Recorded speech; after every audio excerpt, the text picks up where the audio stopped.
নমস্কার। কবি সুবোধ সরকারের কবিতা ময়ূরপঙ্খী। এই কবিতায় ছোট্ট ছোট্ট বাচ্চাদের কথা বলা হয়েছে, যারা রাস্তা, ফুটপাত, হোমে পড়ে রয়েছে। আমরা যদি প্রত্যেকে একটি করে বাচ্চাকে ঘরে তুলে আনতে পারি, তবে এভাবে পড়ে থাকতে আর দেখতে হবে না আমাদের, আর অনাথ নামটাও ঘুচে যাবে। কবিতার নাম ময়ূরপঙ্খী। মেয়ে হলে কী নাম রাখতে? কী নাম, কী নাম, কী নাম রাখতাম? ময়ূরপঙ্খী। কম করে ১৯ জন কবি, লেখক, অধ্যাপক বলেছেন, বুঝলে, এক ছেলে ছেলে নয়, তোমার একটা মেয়ে দরকার। ছেলে খারাপ হলেও বিপদ, ছেলে ভালো হলেও বিপদ। খারাপ হলে সারা পাড়া অভিশাপ দেবে, ভালো হলে আমেরিকা কেড়ে নেবে। মেয়ে হলে নাম রাখতাম ময়ূরপঙ্খী। ভুল বললাম, নাম রাখবো ময়ূরপঙ্খী।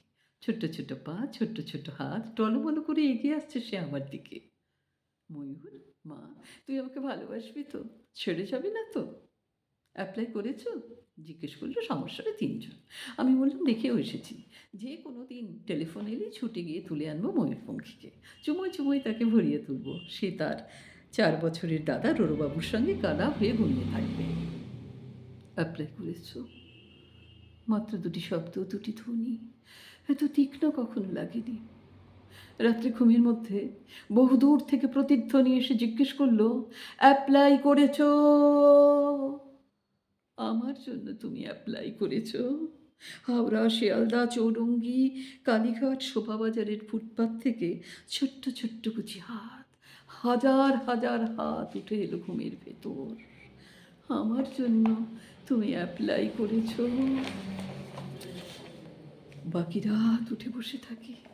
আমার সামনে কাকভোর, ফুটপাত আর ফুটপাত।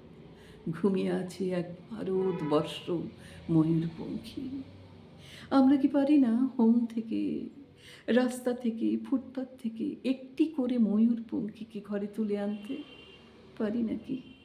ধন্যবাদ।